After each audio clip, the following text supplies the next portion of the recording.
Hello दोस्तों, नमस्कार। मैं भी एक आप सभी का बहुत बहुत स्वागत करता हूं एक और नए सुपर डुपर क्लास में। तो साथियों, आज के इस क्लास में एसएससी के न्यू पैटर्न पे एमटीएस हवलदार एग्जाम 2025 के लिए एक ओरिजिनल क्वेश्चन पेपर को डिस्कस करेंगे। तो साथियों, आप हाल फिलहाल के एसएससी एग्जाम देख रहे हैं जो कि पूरी तरीके से चेंज हो चुका है। तो साथ ही जो हमारा नेक्स्ट एसएससी एग्ज़ाम टारगेट बना हुआ है वो एमटीएस हवलदार एग्ज़ाम है, जो कि साथी सितंबर के महीने में कंप्लीट होने जा रहा है। यदि आप भी साथी एसएससी एमटीएस हवलदार एग्ज़ाम 2025 की तैयारी कर रहे हैं तो ये क्लास आपके लिए अति महत्वपूर्ण हो सकता है, क्योंकि साथी पूरी तरीके से नए पैटर्न पे एक एक क्वेश्चन को हम लोग डिस्कस करने वाले हैं। तो साथ ही आपने जुलाई और अगस्त में जो एसएससी के द्वारा 2 एग्ज़ाम कंप्लीट हुए हैं, यदि आप उनका एनालिसिस कर रहे होंगे तो सबसे पहला साथी जो सिलेक्शन पोस्ट का एग्ज़ाम कंप्लीट हुआ था, उसके बाद साथी स्टेनोग्राफर का एग्ज़ाम कंप्लीट हुआ था। जिस क्वालिफिकेशन का सिलेक्शन पोस्ट एग्ज़ाम है, बिल्कुल सेम साथी उसी लेवल का क्वेश्चन पूछा गया था जो आपका जीके, इंग्लिश, मैथ, रीजनिंग था। उसके बाद साथी जो स्टेनोग्राफर का एग्ज़ाम कंप्लीट हुआ था, जिस क्वालिफिकेशन जिस लेवल का एग्ज़ाम था, बिल्कुल सेम उसी लेवल के क्वेश्चन पूछे गए थे। तो साथी जो एमटीएस और हवलदार है वो 10th लेवल का एग्ज़ाम है, यानी आपके पेपर में 10th लेवल का एग्ज़ाम पूछा जा सकता है। तो साथी आज की इस क्लास में पूरी तरीके से आपको नए नए क्वेश्चन देखने को मिलेगा। तो आप जानते हैं कि एसएससी के लिए 4 ही मेन सब्जेक्ट होता है। एक तो साथी जीके होता है, और एक इंग्लिश होता है, और मैथ होता है, और एक रीजनिंग होता है। लेकिन साथी एमटीएस हवलदार के लिए मुख्य रूप से 2 ही सब्जेक्ट हमें बहुत ही अच्छी तरीके से, बहुत ही शानदार तरीके से पढ़ना है, जो कि साथी जीके पढ़ना है और इंग्लिश पढ़ना है। वैसे तो साथी एमटीएस और हवलदार के पेपर में मैथ, रीजनिंग के मिलाकर टोटल 40 क्वेश्चन पूछे जाएंगे, लेकिन साथी इन 40 क्वेश्चन में से हमें केवल 12 क्वेश्चन सही करने होते हैं।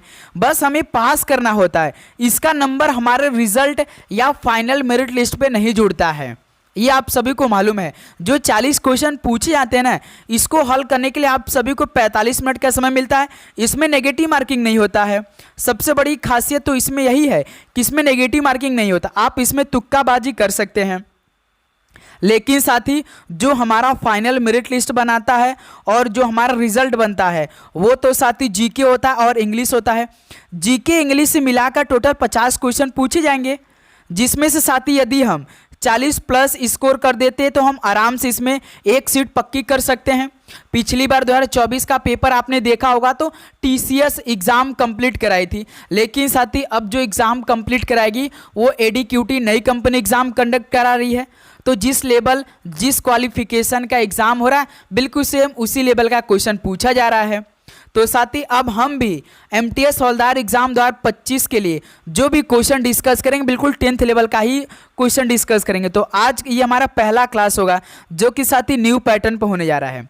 यदि आप भी साथी एमटीएस हवलदार एग्ज़ाम 2025 की तैयारी कर रहे हैं तो ये क्लास आपके लिए अति महत्वपूर्ण होने जा रहा है, क्योंकि इसमें टोटल 65 क्वेश्चन डिस्कस करेंगे और आप सभी का टारगेट लगभग 50 प्रश्न होना चाहिए। देखिएगा साथी कि आप सभी से एसएससी के न्यू पैटर्न पे एमटीएस और हवलदार का पेपर सॉल्व हो रहा है या नहीं, कि आप सभी की तैयारी किस लेवल की चल रही है इस टाइम। ठीक है, आप सभी को यही चेक करना है, एनालिसिस करना है। एक एक क्वेश्चन काफ़ी अच्छी तरीके से हम तैयार करेंगे। यदि साथी आप इस क्लास को कंप्लीट देख लेते हैं, जो हम 65 क्वेश्चन को डिस्कस करेंगे ना, आपको पूरी तरीके से इसी क्लास में याद करवा देंगे। और हाँ, एक बात है साथी, आपको एक क्वेश्चन सही करने पर इस क्लास में 3 नंबर मिलेगा, और एक क्वेश्चन गलत करने पर आप सभी का 1 नंबर काट लिया जाएगा। ये बात याद रखिएगा आप लोग। ठीक है, चलिए दोस्त, अब हम लोग बिना टाइम वेस्ट करते हुए इस न्यू पैटर्न पे एक एमटीएस हवलदार के लिए ओरिजिनल क्वेश्चन पेपर को डिस्कस कर लेते हैं। लास्ट में अपना स्कोर जरूर बताइएगा कि आप सभी का कितना स्कोर रहा।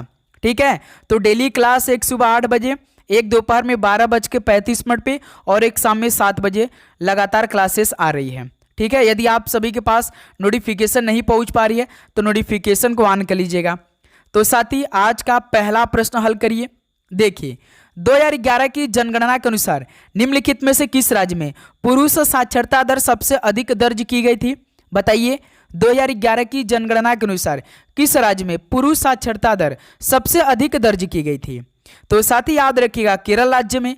ऑप्शन सी क्या हो जाएगा? बिल्कुल राइट आंसर हो जाएंगे। चलिए नेक्स्ट अगला सवाल कॉल करिएगा क्वेश्चन नंबर सेकेंड को। भारत में लौह युग निम्नलिखित में से किस कालखंड में आता है? बताइए साथी, भारत में जो लौह युग है वो किस कालखंड में आता है? तो मेरे दोस्त याद रखिएगा 1500 ईसा पूर्व से लेकर 200 ईसा पूर्व तक। तो यहां से बी ऑप्शन क्या हो जाएगा? बिल्कुल राइट आंसर हो जाएंगे। ओके, चलिए नेक्स्ट अगला सवाल कॉल करिएगा क्वेश्चन नंबर थर्ड को। निम्नलिखित में से संविधान संशोधन अधिनियम के द्वारा भारतीय संविधान में मौलिक कर्तव्यों को जोड़ा गया था। यानी आप सभी से ये सवाल पूछ रहा है कि किस भारतीय संविधान संशोधन अधिनियम के द्वारा भारतीय संविधान में मौलिक कर्तव्यों को जोड़ा गया था? बताइए साथी। चलिए सवाल का राइट आंसर आप देंगे कि किस संविधान संशोधन अधिनियम के द्वारा भारतीय संविधान में मौलिक कर्तव्यों को जोड़ा गया था? तो मेरे दोस्त याद रखिएगा 42वें भारतीय संविधान संशोधन अधिनियम के द्वारा भारतीय संविधान में मौलिक कर्तव्यों को जोड़ा गया था। 42वां संविधान संशोधन अधिनियम किस वर्ष हुआ था? तो साथी याद रखिएगा 1976 में हुआ था। और एक आप सभी से पूछता 86 नंबर का संविधान संशोधन अधिनियम कब हुआ था? तो साथी याद रखिएगा 2002 में हुआ था। ये दोनों याद रखिएगा, यहीं से सवाल पूछता है हर बार पेपर में, ठीक है। तो इस सवाल का बी ऑप्शन बिल्कुल राइट आंसर हो जाएंगे। चलिए दोस्त अगला सवाल कॉल करिएगा क्वेश्चन नंबर 4 को। निम्नलिखित में से कौन सा विषय समवर्ती सूची के अंतर्गत आता है? बताइए कौन सा विषय समवर्ती सूची के अंतर्गत आता है? तो मेरे दोस्त याद रखिएगा समाचार पत्र है जो कि ये समवर्ती सूची के अंतर्गत आता है। ऑप्शन है राइट आंसर हो जाएंगे। ओके, चलिए अगला सवाल कॉल करिएगा क्वेश्चन नंबर 5 को। 1956-1961 की पंचवर्षीय योजना किसके द्वारा तैयार की गई थी? बताइए साथी। तो 1956 से लेकर 1961 तक ये दूसरी पंचवर्षीय योजना का टाइम पीरियड है। तो साथी जो दूसरी पंचवर्षीय योजना था वो किसके द्वारा रेडी किया गया था? तो मेरे दोस्त याद रखिएगा पीसी महालनोबिस के द्वारा तैयार किया गया था। ऑप्शन सी परफेक्ट आंसर हो जाएंगे। ओके, चलिए दोस्त अगला सवाल कॉल करिएगा क्वेश्चन नंबर 6 को। पद्म भूषण पुरस्कार विजेता लालगुडी गोपाल जयरामन निम्नलिखित में से किस संगीत शैली से संबंधित थे? बताइए साथी, जो पद्म भूषण पुरस्कार विजेता लालगुडी गोपाल जयरामन थे वो किस संगीत शैली से संबंधित थे? तो मेरे दोस्त याद रखिएगा कर्नाटक संगीत से संबंधित थे। बी ऑप्शन क्या हो जाएगा? बिल्कुल राइट आंसर हो जाएंगे। चलिए अगला सवाल कॉल करिएगा क्वेश्चन नंबर 7 को। निम्नलिखित में से किस संगठन की शुरुआत पंडित रमाबाई सरस्वती द्वारा 1882 में की गई? बताइए साथी, किस संगठन की शुरुआत पंडित रमाबाई सरस्वती द्वारा 1882 में की गई थी? तो मेरे दोस्त याद रखिएगा आर्य महिला समाज संगठन की। ऑप्शन यहां से क्या बनेगा आप सभी का? बिल्कुल राइट आंसर हो जाएंगे। चलिए नेक्स्ट अगला सवाल कॉल करिएगा क्वेश्चन नंबर 8 को। भारतीय जनगणना कब प्रारंभ हुई थी? बताइए साथी, भारतीय जनगणना कब प्रारंभ हुई थी? तो आप सभी को मालूम है कि जनगणना हर 10 साल के बाद एक बार होती है। जो साथी 15वीं नंबर की जनगणना हुई है वो अभी आपका 2011 में कंप्लीट हुई है। लेकिन साथी जो 16वां जनगणना होने वाला है 2021 में, ये तो कंप्लीट हो नहीं पाई है क्योंकि साथी उस टाइम कोविड आ चुका था, कोरोना वायरस चल रहा था। तो इसकी वजह से जो 16वीं भारतीय जनगणना होने वाली थी वो नहीं हो पाई है अब, लेकिन इसका डेट हो चुका है, कभी भी साथी हो सकता है। तो बताइए कि भारतीय जनगणना कब प्रारंभ हुई थी? तो मेरे दोस्त याद रखिएगा 1872 में। डी ऑप्शन राइट आंसर हो जाएंगे। चलिए अगला सवाल कॉल करिएगा क्वेश्चन नंबर 9 को। भारत ने आखिरी बार एशियाई खेलों की मेजबानी कब की थी? यानी किस वर्ष में? बताइए, भारत ने आखिरी बार एशियाई खेलों की मेजबानी किस वर्ष में की थी? तो साथी याद रखिएगा 1982 में। डी ऑप्शन बिल्कुल राइट आंसर हो जाएंगे। चलिए अगला सवाल कॉल करिएगा क्वेश्चन नंबर 10 को। किसी राज्य में मंत्री परिषद सामूहिक रूप से किसके प्रति उत्तरदायी होती है? बताइए, किसी राज्य में मंत्री परिषद सामूहिक रूप से किसके प्रति उत्तरदायी होती है? तो मेरे दोस्त याद रखिएगा राज्य विधानसभा के प्रति उत्तरदायी होती है। ऑप्शन यहां से आप सभी का राइट आंसर हो जाएगा। चलिए दोस्त अगला सवाल कॉल करिएगा क्वेश्चन नंबर 11 को। भारत के संविधान में मौलिक कर्तव्यों की अवधारणा किस देश के संविधान से प्रेरित है? बताइए साथी, भारत के संविधान में मौलिक कर्तव्यों की अवधारणा किस देश के संविधान से प्रेरित है? तो साथी याद रखिएगा सोवियत संघ से। बी ऑप्शन क्या हो जाएगा? बिल्कुल राइट आंसर हो जाएगा। चलिए दोस्त अगला सवाल कॉल करिएगा क्वेश्चन नंबर 12 को। हरित क्रांति का एक बड़ा नुकसान क्या था? तो साथ ही भारत में हरित क्रांति कब स्टार्ट हुआ था? 1966 में स्टार्ट हो चुका था। तो साथ ही आप सभी को बताना है कि भारत में हरित क्रांति के जनक के रूप में आप किसे जानते हैं। चलिए कमेंट करके सॉल्व का राइट आंसर बताइए। सभी साथी बताएंगे कि हरित क्रांति का जनक भारत में किसे आप जानते हैं। तो हरित क्रांति का एक बड़ा नुकसान क्या था? तो साथी याद रखिएगा, जैव विविधता की हानि था। डी ऑप्शन परफेक्ट आंसर हो जाएगा। तो साथी उम्मीद करूंगा आपको हर एक क्वेश्चन बहुत ही अच्छी तरीके से समझ में आ रहे होंगे और आप हर एक क्वेश्चन काफ़ी अच्छी तरीके से तैयार कर रहे होंगे। तो साथी यदि आप चैनल पर नए हैं, अभी तक सब्सक्राइब करके नोटिफिकेशन को नहीं ऑन किया है, तो साथी नोटिफिकेशन को ऑन कर लीजिएगा, क्योंकि बहुत ही शानदार तरीके से लगातार क्लासेस आ रही है।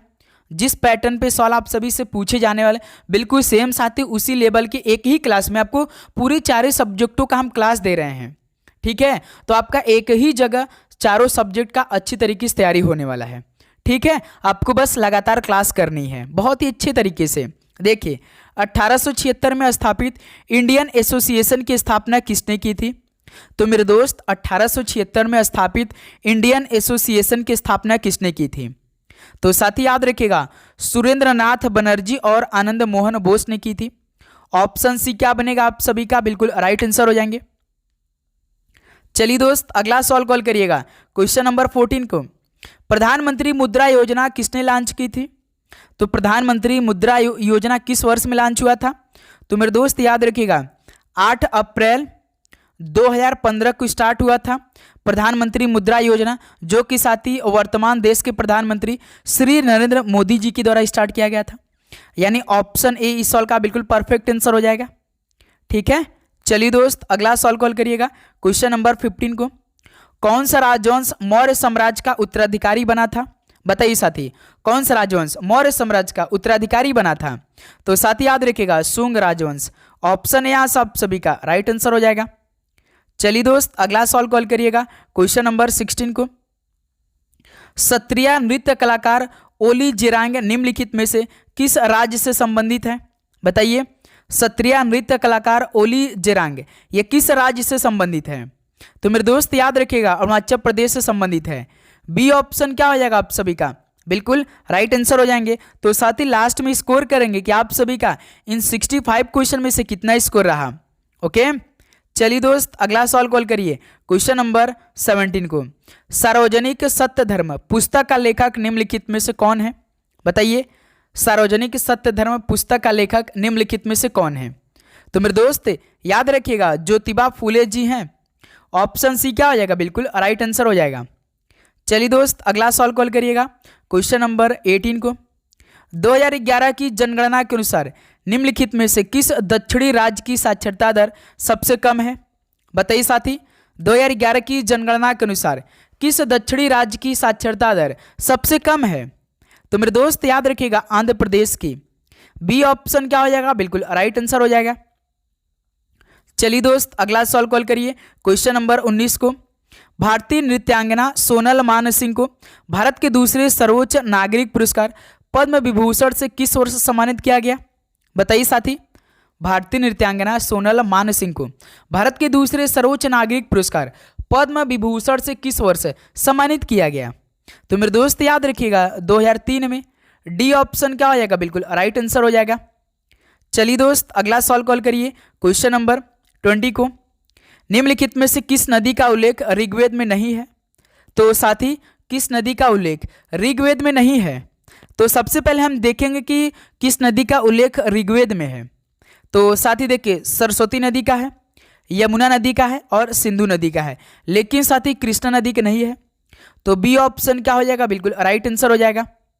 चलिए दोस्त अगला सवाल कॉल करिएगा, क्वेश्चन नंबर 21 को। भारत के 25वें मुख्य चुनाव आयुक्त कौन है? बताइए, भारत के 25वें मुख्य चुनाव आयुक्त कौन है? तो साथी याद रखिएगा, राजीव कुमार है। ऑप्शन यहाँ सब सभी का बिल्कुल राइट आंसर हो जाएगा। ठीक है, चलिए दोस्त अगला सवाल कॉल करिए, क्वेश्चन नंबर 22 को। नव भारत साक्षरता कार्यक्रम किस वर्ष शुरू हुआ? तो साथी, नव भारत साक्षरता कार्यक्रम किस वर्ष शुरू हुआ था? तो मेरे दोस्त याद रखिएगा, 2022-23 में स्टार्ट हुआ था नव भारत साक्षरता कार्यक्रम। ऑप्शन सी बिल्कुल राइट आंसर हो जाएगा। चलिए दोस्त अगला सवाल कॉल करिए, क्वेश्चन नंबर 23। निम्नलिखित में से कौन राज्य के योजना आयोग के अध्यक्ष के रूप में कार्य करता है? बताइए, कौन राज्य की योजना आयोग के अध्यक्ष के रूप में कार्य करता है? तो मेरे दोस्त याद रखिएगा, मुख्यमंत्री साहब करते हैं। डी ऑप्शन परफेक्ट आंसर हो जाएंगे। ठीक है, चलिए अगला सवाल कॉल करिए, क्वेश्चन नंबर 24 को। कर्णम मल्लेश्वरी ने मेजर ध्यानचंद खेल रत्न पुरस्कार कब जीता था? बताइए साथी, जो कर्णम मल्लेश्वरी है इन्होंने मेजर ध्यानचंद खेल रत्न पुरस्कार किस वर्ष में जीता था? तो मेरे दोस्त याद रखिएगा 1994-95 में। डी ऑप्शन क्या हो जाएगा? बिल्कुल राइट आंसर हो जाएंगे। चलिए अगला सवाल कॉल करिए, क्वेश्चन नंबर 25 को। निम्नलिखित में से भारत के किस पड़ोसी देश का राजधर्म इस्लाम है? बताइए साथी, भारत के किस पड़ोसी देश का राजधर्म इस्लाम है? तो भाई याद रखिएगा पाकिस्तान का है। डी ऑप्शन परफेक्ट आंसर हो जाएगा। ओके दोस्त, चलिए अगला सवाल कॉल करिएगा, क्वेश्चन नंबर 26 को। जनजातीय नृत्य कुनबी ये मुख्य रूप से भारतीय राज्य में किया जाता है? यानी साथी जो जनजातीय नृत्य है कुनबी मुख्य रूप से भारत के किस राज्य में किया जाता है? बताइए। तो साथी याद रखिएगा गोवा राज्य में। ऑप्शन सी क्या हो जाएगा? बिल्कुल राइट आंसर हो जाएगा। ओके, चलिए नेक्स्ट अगला सवाल कॉल करिएगा, क्वेश्चन नंबर 27 को। डैश यानी किसमें स्थित नील नदी को लंबे समय से 6,695 किलोमीटर तक फैली दुनिया की सबसे लंबी नदी के रूप में मान्यता दी गई है? बताइए साथी, ये किस देश में स्थित है नील नदी जो कि लंबे समय से 6,695 किलोमीटर तक फैली दुनिया की सबसे लंबी नदी के रूप में मान्यता दी गई है? तो साथी याद रखिएगा ये उत्तर पूर्वी अफ्रीका में स्थित है। ठीक है, डी ऑप्शन परफेक्ट आंसर हो जाएगा। ओके, चलिए दोस्त अगला सवाल कॉल करिएगा, क्वेश्चन नंबर 28 को। तो भारत में मुसलमानों के लिए शिक्षा के आधुनिकीकरण के लिए अलीगढ़ आंदोलन का नेतृत्व किसने किया था? बताइए साथी, भारत में मुसलमानों के लिए शिक्षा के आधुनिकीकरण के लिए अलीगढ़ आंदोलन का नेतृत्व किसने किया था? तो मेरे दोस्त याद रखिएगा सैयद अहमद खान ने स्टार्ट किया था, यानी नेतृत्व किया था। डी ऑप्शन क्या हो जाएगा? बिल्कुल राइट आंसर हो जाएगा। चलिए दोस्त अगला सवाल कॉल करिए, क्वेश्चन नंबर 29 को। भारत में क्रिप्स मिशन किस वर्ष भेजा गया था? बताइए, भारत में क्रिप्स मिशन किस वर्ष भेजा गया था? तो मेरे दोस्त याद रखिएगा 1942 में। ऑप्शन यहाँ सब सभी का परफेक्ट आंसर हो जाएगा। चलिए एक सवाल आप राइट आंसर बताइए कि साथी साइमन कमीशन कब आया था? बताइए इस सवाल का परफेक्ट आंसर आप सभी। तो साइमन कमीशन डेट बताइए। चलिए फटाफट सभी साथी सवाल का राइट आंसर बताएंगे। क्रिप्स मिशन तो आपने बता दिया कि 1942 में, तो आप बताइए कि साइमन कमीशन किस वर्ष हुआ? ठीक है, चलिए अगला सवाल कॉल करिए दोस्त, क्वेश्चन नंबर 30 को। राज्य के नीति निदेशक सिद्धांत यानी डीपीएसपी का फुल फॉर्म बता सकते हैं आप? Directive principle of state policy होता है, ये बात याद रखिएगा। तो डीपीएसपी जो है ये भारतीय संविधान के किन अनुच्छेदों के अंतर्गत सूचीबद्ध है? तो हमने आपसे कई बार डिस्कस किया है कि जो डीपीएसपी है ये आयरलैंड देश के संविधान से लिया गया है ना दोस्त, जो कि पार्ट ये आपका साथी पार्ट 4 में शामिल है और आर्टिकल साथी 36 लेकर 51 के बीच में है, यानी इस सवाल का ऑप्शन सी परफेक्ट आंसर हो जाएगा। डीपीएसपी का फुल फॉर्म क्या होता है? Directive principle of state policy होता है, ये आप सभी को मालूम होना चाहिए। तो इस सवाल का सी ऑप्शन राइट आंसर हो जाएगा। ओके दोस्त, चलिए अगला सवाल कॉल करिए, क्वेश्चन नंबर 31 को। निम्नलिखित में से कौन सी नदी प्रायद्वीपीय पठार से नहीं निकलती है? बताइए साथी, कौन सी नदी प्रायद्वीपीय पठार से नहीं निकलती है? तो साथी याद रखिएगा ऐसी कौन सी नदी है? देखिए महानदी निकलती है, सोन नदी निकलती है, चंबल नदी निकलती है, लेकिन साथी गंडक नदी नहीं निकलती है। तो बी ऑप्शन क्या हो जाएगा? बिल्कुल राइट आंसर हो जाएगा। चलिए दोस्त अगला सवाल कॉल करिए, क्वेश्चन नंबर 32 को। भारत का सबसे पुराना फुटबॉल क्लब कौन सा है? बताइए, भारत का जो सबसे पुराना फुटबॉल क्लब है वो कौन सा है? तो मेरे दोस्त याद रखिएगा शारदा एफसी है, बिल्कुल राइट आंसर हो जाएंगे। तो साथ ही ईमानदारी के साथ बताइएगा कि क्या आप सभी को क्वेश्चन का आंसर सही आ रहा है या नहीं। ईमानदारी के साथ अपना फीडबैक दीजिएगा।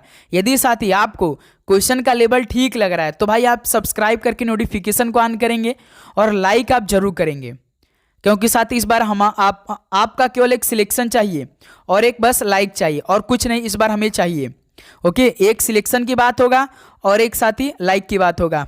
ठीक है, बहुत अच्छी तरीके से देखिए क्वेश्चन नंबर 33, जनगणना 2011 के अनुसार किस राज्य में पुरुष एवं महिला साक्षरता दर में अंतर सबसे कम है?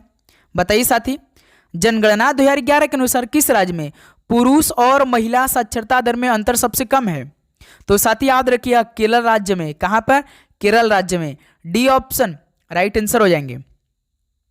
ठीक है, चलिए अगला सवाल कॉल करिएगा क्वेश्चन नंबर 34 को। देखिए, किसके कारण सभी पंचवर्षीय योजनाओं को समान महत्व नहीं दिया गया था? बताइए साथी, किसके कारण सभी पंचवर्षीय योजनाओं को समान महत्व नहीं दिया गया था? तो साथी याद रखिएगा संसाधनों की सीमा के कारण। ऑप्शन ए यहां से आप सभी का क्या बनेगा? बिल्कुल राइट आंसर हो जाएंगे। ओके, चलिए दोस्त अगला सवाल कॉल करिए क्वेश्चन नंबर 35 को।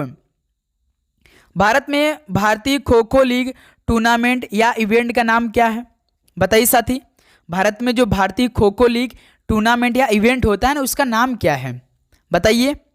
तो साथी याद रखिएगा अल्टीमेट खो खो है। बी ऑप्शन क्या हो जाएगा? बिल्कुल राइट आंसर हो जाएंगे।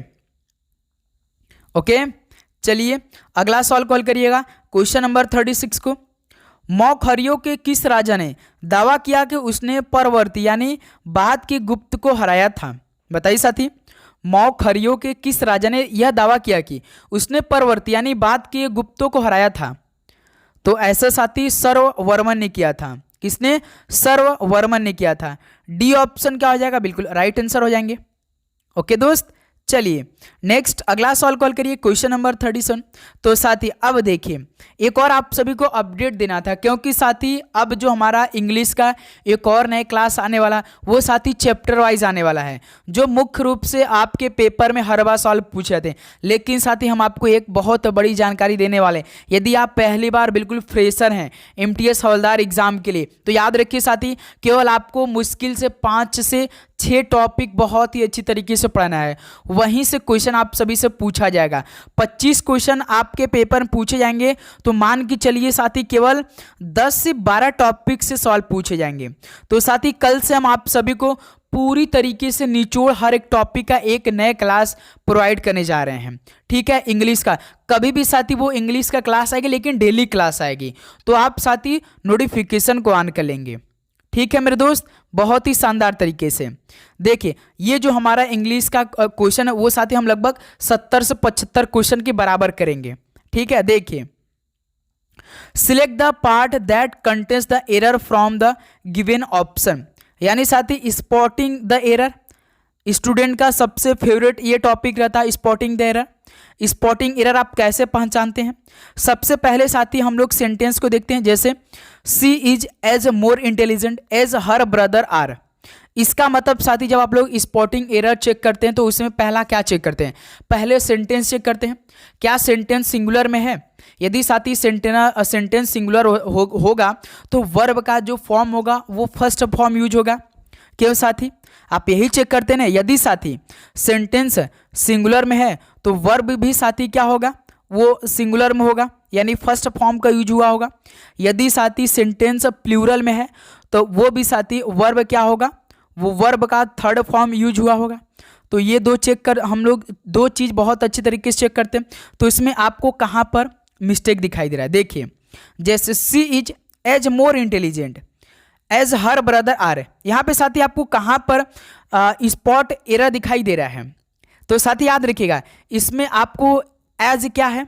एज का आप यहाँ पे एज क्या है? एज ए कंपैरेटिव स्ट्रक्चर है। आप जानते हैं साथी एडजेक्टिव एडवर्ब एज क्या है? एक कंपैरेटिव स्ट्रक्चर है, जिससे साथी एडजेक्टिव या एडवर्ब का हमेशा पॉजिटिव डिग्री में होता है। आप जानते हैं साथी पॉजिटिव डिग्री में होता है, इसलिए साथी यहाँ पर एच की जगह हम क्या लगा सकते हैं? क्या लगा सकते हैं हम लोग साथी? मोर के स्थान पे साथी हम लोग मच का यूज कर सकते हैं। तो साथी जो हमारा राइट सेंटेंस बनेगा वो she is as much intelligent as her brother होगा। क्यों साथी? यहाँ पे साथी स्पॉट एरर हमें कहाँ दिखाई दे रहा है? मोर की जगह क्या होगा साथी? मच होगा। तो पूरा सेंटेंस क्या हो जाएगा? She is as much intelligent as her brother are. तो साथी स्पॉटिंग एरर कौन सा है? एज मोर इंटेलिजेंट एज क्या है? स्पॉटिंग एरर है। तो इस सवाल का डी ऑप्शन परफेक्ट आंसर हो जाएगा। ये बात याद रखिएगा साथी, हमेशा याद रखिएगा साथी, जो आपका एज होता है ना, ये एडजेक्टिव एडवर्ब का एक कंपैरेटिव स्ट्रक्चर होता है, जिससे साथी जो एडजेक्टिव हो या एडवर्ब हो हमेशा पॉजिटिव डिग्री में होता है। इसलिए साथी हम यहाँ पे मोर के स्थान पर मच का प्रयोग कर रहे हैं, ये बात याद रखिएगा साथी, ठीक है। चलिए नेक्स्ट अगला सवाल कॉल करिएगा, क्वेश्चन नंबर 38 को। तो अब देखिए साथी, select the most appropriate option to substitute the underline bold segment in the given sentence if there is no need to improve it, select no improvement required. यानी साथी आपको सेंटेंस दिया है, अंडरलाइन में जो आप सभी से पूछा है उसमें यदि साथी कुछ आपका इम्प्रूवमेंट है तो इसमें इम्प्रूवमेंट करिए, यदि इम्प्रूवमेंट नहीं है तो उसको आप इम्प्रूवमेंट नहीं रहने दीजिए।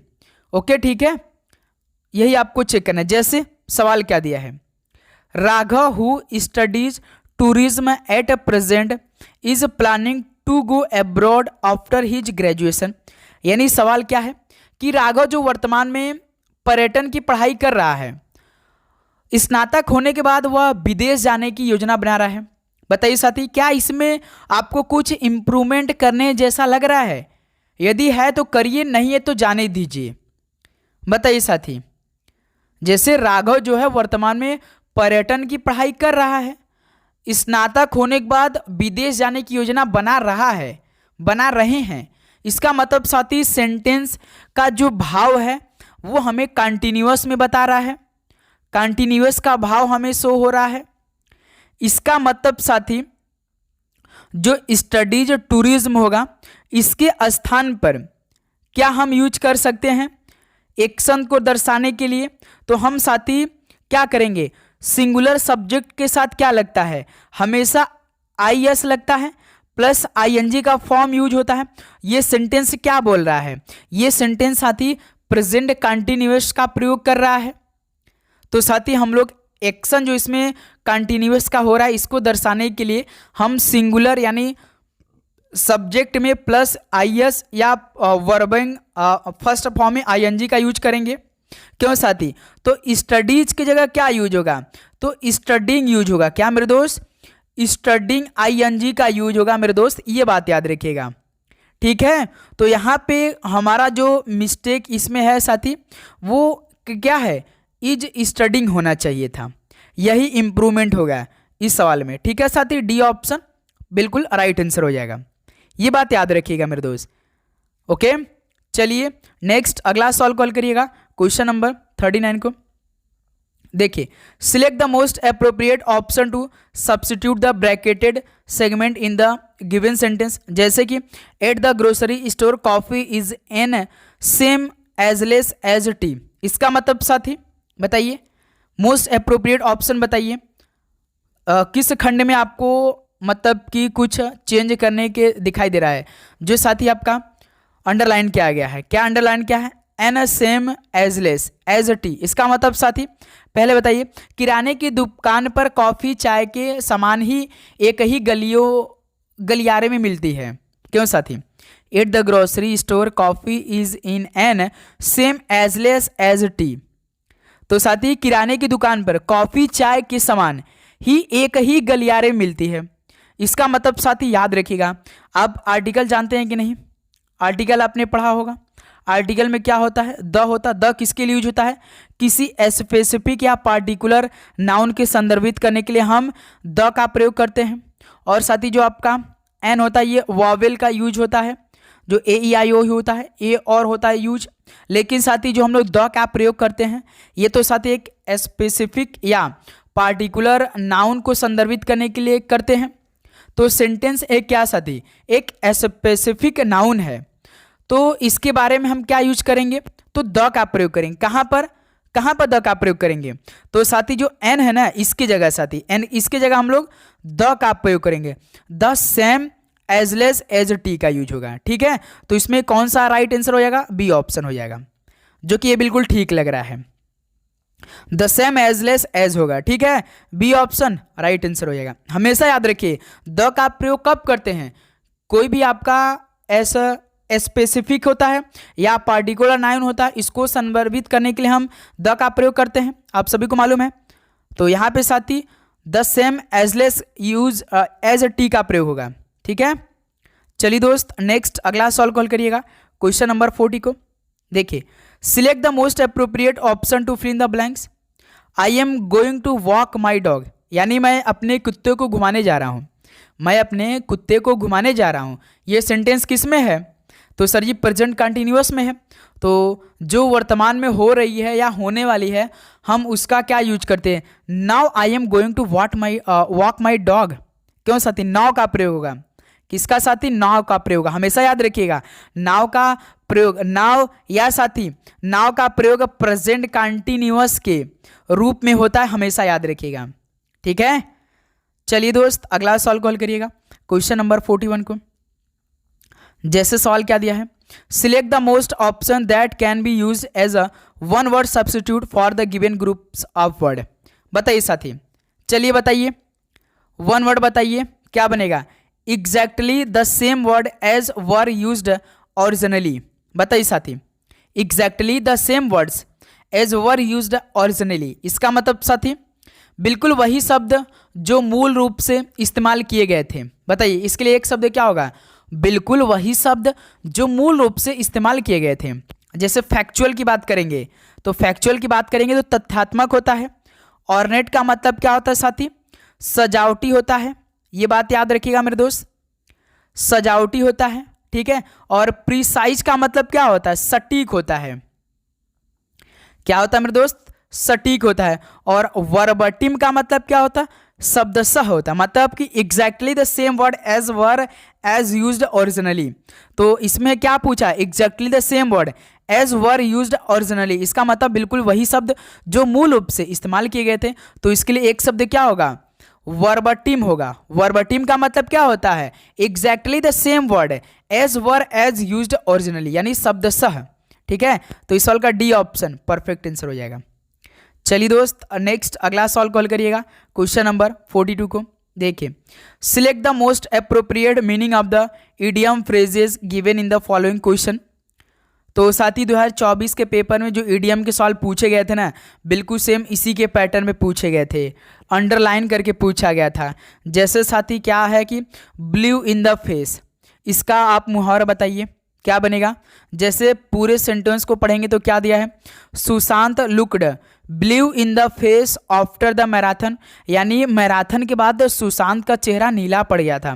तो साथी यदि आप एग्जाम के टाइम कोई मैराथन क्लास लेते हैं तो आपका जो चेहरा होता है वो क्या होता है? बिल्कुल डल हो जाता है, बिल्कुल आप थकान महसूस करने लगते हैं, क्योंकि मैराथन क्लास आपका 11-11, 12-12 घंटों का होता है। यदि आप लगातार कर लेते हैं तो आपका चेहरा बिल्कुल डल पड़ जाता है। आपने एनालिसिस किया होगा यदि मैराथन क्लास लिया होगा तो इसके लिए एक शब्द क्या होगा? हैप्पी होगा, खुशी हो जाता है, नहीं सैड, क्या दुखी हो जाते हैं, एग्जॉस्टेड हो जाते हैं, क्या साथी थका हुआ महसूस करने लगते हैं। ये हो जाएगा सी ऑप्शन परफेक्ट आंसर हो जाएगा। ठीक है दोस्त, चलिए नेक्स्ट अगला सवाल कॉल करिए क्वेश्चन नंबर 43 को। Select the most appropriate synonyms of the word given in bold underline. Synonyms बताइए डिस्कर्न का। डिस्कर्न का मतलब क्या होता है साथी? पहचानना। ये साथी ना 2024 के पेपर में इसी लेवल के सॉल्व क्वेश्चन पूछे गए थे। कई शिफ्टों में सेंटेंस दे रखा था, एक अंडरलाइन कर दे रहा था उसी का, कभी इंटोनिम पूछ दे रहा था, कभी इडियम पूछ दे रहा था, कभी सिनोनिम्स पूछ दे रहा था। देखिए पूछा आपसे ना, जैसे the detectives jobs was to discern the truth from the wave of life. यदि साथी आपको इस तरह का सवाल आ गया, यदि साथी आपको जो केवल अंडरलाइन है उसका मीनिंग नहीं निकल के आ रहा है तो पूरे सेंटेंस को पढ़िएगा। तो साथी यदि हम पूरे सेंटेंस को पढ़ते तो इसका मीनिंग क्या निकल के आ रहा है? जासूस का काम झूठ के जाल से सच्चाई को अलग करना था। इसका मतलब ये है the detective jobs was to discern the truth from the wave of life, यानी जासूस का काम झूठ के जाल से सच्चाई को अलग करना था। तो इसके लिए क्या हो जाएगा? जैसे इग्नोर, इग्नोर का मतलब क्या होता है साथी? अनदेखा करना होता है। आप जानते हैं कि अनदेखा होता है ना साथी। फिर उसके बाद कंफ्यूज का मतलब क्या होता है? उलझन में डालना होता है। क्या साथी कंफ्यूज मतलब क्या होता है आपका? उलझन में होता है मेरे दोस्त। और प्रीसिप का मतलब क्या होता है? याद रखिए साथी, प्रीसाइप का या प्रीसिप का मतलब होता है समझना, है ना दोस्त। क्या होता है? प्रीसीज का मतलब आपका समझना, और फैब्रिकेट का मतलब क्या होता है? फैब्रिकेट का मतलब होता है मेरे दोस्त गणना। तो सवाल हमसे क्या पूछा है? द डिटेक्टिव जॉब्स वाज डिस्कर्न, डिस्कर्न का हमसे पहचाना, पहचाना का मतलब साथी क्या हो जाएगा मेरे दोस्त? प्रीसीव हो जाएगा। परसिव का मतलब समझना हो जाएगा, पहचानना यानी साथी समझना, यानी परसिव का सी ऑप्शन बिल्कुल राइट आंसर हो जाएगा। ठीक है दोस्त, याद रखिएगा आप लोग। चलिए नेक्स्ट अगला सॉल्व कॉल करिएगा क्वेश्चन नंबर 44 को। Select the most appropriate antonym of the given word. इंटिस का मतलब बताइए, इंटिस का मतलब क्या होगा? एंटोनिम बताना है। एंटिस का मतलब क्या होता है साथी? लुभाना। क्या होता है मेरे दोस्त? लुभाना होता है, ये बात याद रखिएगा। जैसे कि एल्योर का मतलब क्या होता है? आकर्षित करना होता है। ठीक है मेरे दोस्त, क्या होता है? आकर्षित करना होता है, ये बात याद रखिएगा ध्यान से। और रिपल्स का मतलब क्या होता है? घृणा करना। क्या साथी? घृणा उत्पन्न करना या घृणा करना, घृणा उत्पन्न करना होता है मेरे दोस्त, ये बात याद रखिएगा। ठीक है, नेक्स्ट वन की बात करेंगे। इनवाइट, इनवाइट का मतलब क्या आप जानते हैं साथी? आमंत्रित करना। टेंगल का मतलब क्या होता है? उलझना। क्या साथी? उलझना, या आप बोल सकते हैं उलझाना भी होता है साथी, टेंगल का मतलब। तो इंटेस का मतलब लुभाना, तो जस्ट इसका अपोजिट क्या हो जाएगा मेरे दोस्त? रिपल्स हो जाएगा। यानी रिपल्स का मतलब क्या हो जाएगा साथी? घृणा उत्पन्न करना। तो इस सवाल का बी ऑप्शन क्या हो जाएगा? बिल्कुल राइट आंसर हो जाएगा। यदि साथी आपको किसी भी प्रश्न पे डाउट हो रहा है तो कमेंट करके जरूर बताइएगा साथी, क्योंकि अपनी तरीके से पूरा एफर्ट देंगे आपके लिए। एक भी क्वेश्चन हम ऐसा नहीं कि आपको डाउट में लेकर चलेंगे, पूरा क्वेश्चन काफ़ी अच्छी तरीके से समझाने का प्रयास करेंगे, एक एक ऑप्शन को काफ़ी अच्छी तरीके से। चलिए साथी एक और फ्लक्चुएट का बता दीजिए क्या बनेगा। जैसे फ्लक्चुएट का मतलब क्या होता है साथी? ये उतार चढ़ाव होता है ना साथी? उतार चढ़ाव होता है। ठीक है, तो इसका क्या मीनिंग निकलेगा? जैसे डिसेंड का मतलब क्या हो? नीचे उतरना होता है। डिसेंडिंग आर्डर हम क्या करते हैं? बड़े से लेकर छोटे के बीच करते हैं, नीचे उतरते हैं, बड़े से नीचे उतरना होता है साथी। और स्टेडी का मतलब क्या होता है साथी? स्थिर होता है, स्थिर होता है। तो इसका सेम उतार चढ़ाव का जो साथी होगा फ्लक्चुएट का क्या होगा? स्थिर हो जाएगा मेरे दोस्त।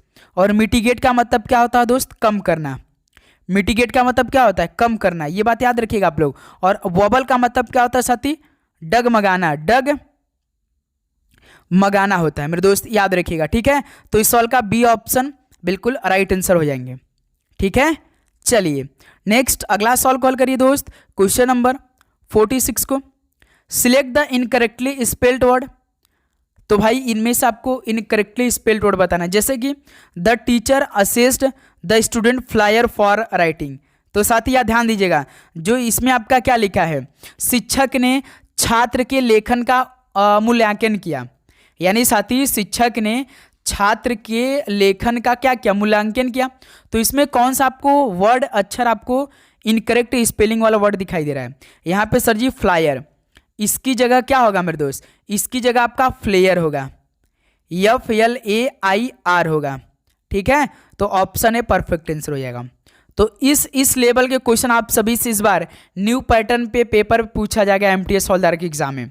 तो इसके लिए क्या आप रेडी हैं साथी? बहुत ही शानदार तरीके से। चलिए दोस्त अगला सॉल्व कॉल करिए क्वेश्चन नंबर 47 को। Select the correctly spelled word. अब बताइए साथी इनमें से कौन सा करेक्टली स्पेल्ड वर्ड है? जैसे कि प्रिविलेज है, तो प्रिविलेज का राइट स्पेलिंग क्या होता है? सर जी प्रिविलेज का राइट स्पेलिंग तो होता है, चलिए पहले आप बताइए साथी क्या बनेगा इस सवाल का राइट आंसर? प्रिविलेज का राइट स्पेलिंग क्या होता है? जिसे हम विशेषाधिकार बोलते हैं। प्रिविलेज का मतलब क्या होता है? विशेषाधिकार होता है। तो राइट स्पेलिंग क्या होता है? PRIVILEGE होता है, यही होता है।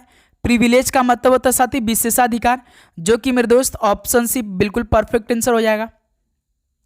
ओके साथी, चलिए नेक्स्ट अगला सवाल कॉल करिएगा क्वेश्चन नंबर 48 को। Select the most appropriate homonym to fill in the blanks. Homonym का मतलब क्या होता है?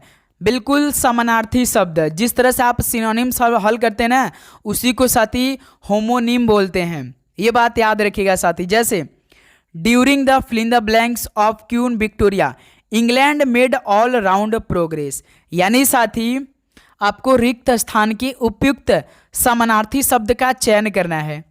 महारानी विक्टोरिया के में इंग्लैंड ने सार्वजनिक प्रगति की। यानी साथी महारानी विक्टोरिया के किस में इंग्लैंड ने सर्वांगीण प्रगति की थी। यानी साथी महारानी विक्टोरिया के शासनकाल में, महारानी विक्टोरिया के शासनकाल में इंग्लैंड ने सर्वांगीण प्रगति की थी। तो साथी रेन का जो शासनकाल होता है उसका राइट स्पेलिंग क्या होता है, तो साथी याद रखिएगा REIGN होता है। तो फिल इन द ब्लैंक्स क्या होगा, during the rain of Queen Victoria England made all round progress. यानी साथी महारानी विक्टोरिया के शासनकाल में इंग्लैंड ने सर्वांगीण प्रगति की। ठीक है, तो इस सवाल का डी ऑप्शन बिल्कुल परफेक्ट आंसर हो जाएगा। ओके, चलिए दोस्त नेक्स्ट अगला सवाल कॉल करिएगा, क्वेश्चन नंबर 49 को। Select the most appropriate synonyms of the given word. पर्यायवाची बताइए। प्रॉफिट, प्रॉफिट का मतलब क्या होता है साथी, लाभ होता है। बेनिफिट का भी मतलब क्या होता है, लाभ ही होता है। सिनोनिम्स मतलब पर्यायवाची यानी साथी समानार्थी शब्द, तो पहले ऑप्शन हो जाएगा। तो याद रखिएगा साथी ऑप्शन ए बिल्कुल परफेक्ट आंसर हो जाएगा। डिबेट का मतलब क्या होता है साथी, रीड होता है। क्या होता है साथी, रीड होता है। और पेमेंट का मतलब क्या होता है मेरे दोस्त, हमेशा याद रखिएगा भुगतान होता है, जो आप पेमेंट करते भुगतान करते हैं। लॉस का मतलब क्या होता है साथी, प्रॉफिट का एंटोनिम होता है लॉस, है ना दोस्त। तो यहाँ से ऑप्शन ए बिल्कुल परफेक्ट आंसर हो जाएगा। चलिए दोस्त नेक्स्ट वन, क्वेश्चन नंबर 50 को हल करिए। Select the option that can be used as a one word substitute for the given group of word. जैसे one who is bad in spellings. बताइए साथी, ये गजब का सवाल है। बताइए, one who is bad in spelling क्या होगा साथी, जो वर्तनी में बुरा हो। यानी one who is bad in spellings यानी जो वर्तनी में बुरा हो, उसको क्या साथी कैकोग्राफर बोलेंगे। बिल्कुल साथी याद रखिए, उसे कैकोग्राफर बोलते हैं। फोटोग्राफर नहीं बोलेंगे, कोरियोग्राफर नहीं बोलेंगे, चौविनिस्ट नहीं बोलेंगे। जो साथी आपका चौविनिस्ट होता है ना, इसके माने क्या होता है, अंध राष्ट्रवादी होता है। क्या साथी याद रखिएगा साथी, अंध राष्ट्रवादी होता है मेरे दोस्त। ठीक है, ये बात याद रखिएगा साथी बहुत ही शानदार तरीके से। तो इस सवाल का ऑप्शन है परफेक्ट आंसर। जो वर्तनी में बुरा हो उसके लिए हम क्या बोलते हैं, कैकोग्राफर बोलते हैं। यानी ऑप्शन है बिल्कुल राइट आंसर हो जाएंगे। ठीक है, चलिए दोस्त अगला सवाल कॉल करिए, क्वेश्चन नंबर 15। तो अब मेरे दोस्त आपको 15 क्वेश्चन आपको मैथ और रीजनिंग के क्वेश्चन मिलेंगे। तो पहला क्वेश्चन हल करिए रीजनिंग का। देखिए, दी गई श्रृंखला में प्रश्न चिन्ह के स्थान पर क्या आना चाहिए। जैसे 4, 6, 10, 18, 34 क्वेश्चन मारे, क्या आएगा साथी, 4, 6, 10, 18, 34 यहाँ पे क्वेश्चन मार्क है। चलिए बताइए साथी हल करिए। इस क्वेश्चन मार्क की जगह क्या आना चाहिए आपके अनुसार। पेन पेपर लेकर बैठे होंगे तो हल कर सकते हैं, वैसे भी हल कर सकते हैं। जैसे साथी देखिए, ये नंबरों का श्रृंखला बड़ा है, यानी कुछ ना कुछ ऐड किया होगा। तो साथी 4 से 6 प्लस 2 क्या है, 6 से 10 प्लस से 4 क्या है, 10 से 18 प्लस 8 किया है, 18 से 34 प्लस 16 किया है। जो साथी अब नंबर में श्रृंखला को बढ़ाया है क्या जोड़कर, देखिए पहले प्लस 2, फिर 2 का दुगना 4 किया है, 4 का दुगना 8 किया है, 8 का दुगना 16 किया है। तो इसी प्रकार साथी हम लोग सीरीज को फॉलो करते हुए 16 का दुगना 32 कर देंगे। तो इस 32 को हम इस 34 में जोड़ेंगे। 32 और 34 कितना हो जाएगा, 66 हो जाएगा। यानी इस क्वेश्चन मार्क की जगह हमारा ऑप्शन भी 66 हो जाएगा। बताइए साथी किसी प्रकार का दिक्कत, बिल्कुल नहीं।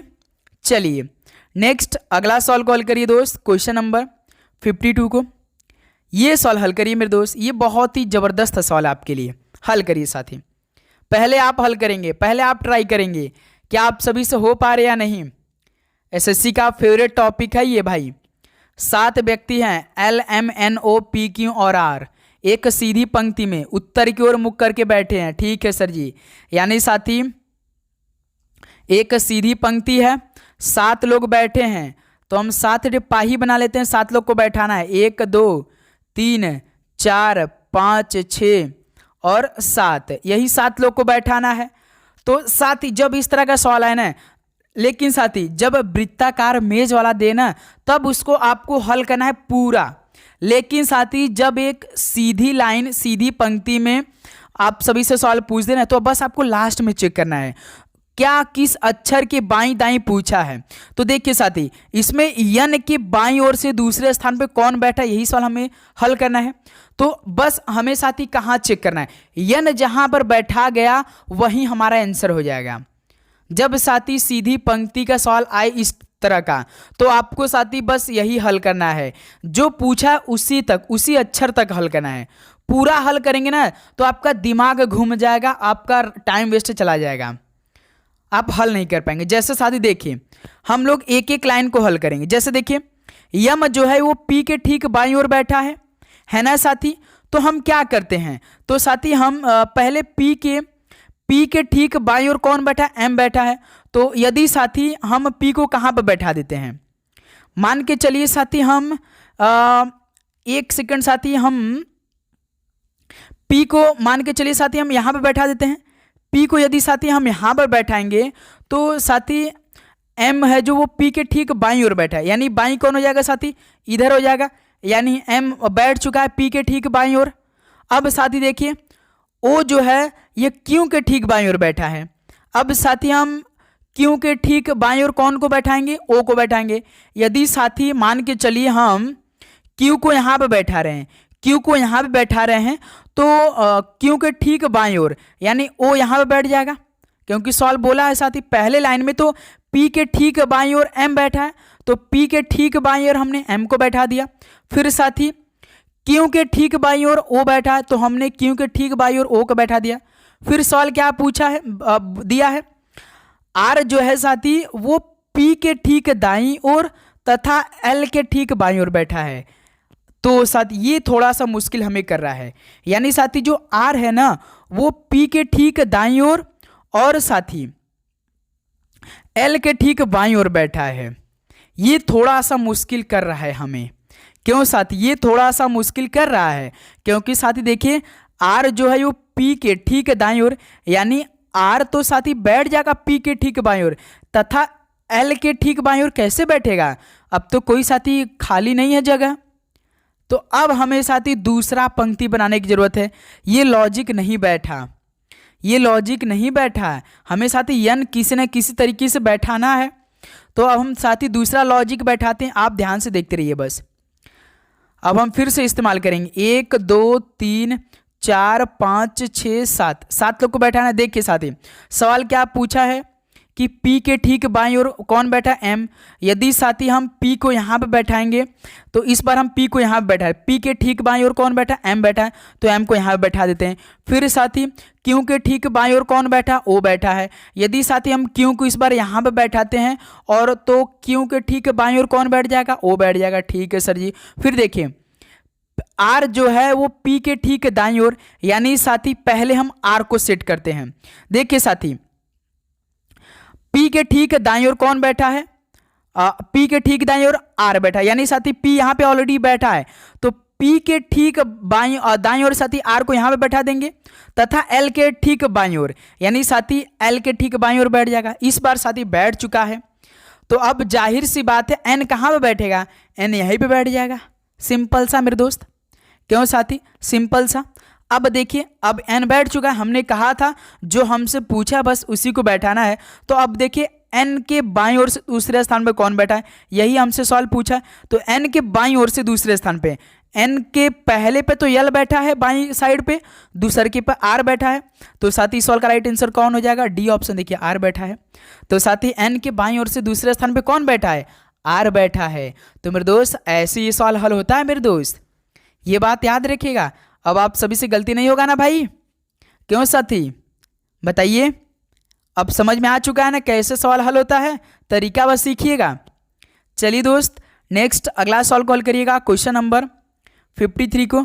जैसे BSGN का कोड इतना दिया है, TAUE का कोड इतना दिया है, तो इसी प्रकार आप सभी से PJDQ का कोड पूछा है। चलिए साथी एक को उठाकर हम लोग हल करते हैं, आप लोग भी ट्राई करिए साथी, क्या आप सभी से हल हो रहा है। इस क्वेश्चन को आप 5 करिए, उसके बाद हल करिए।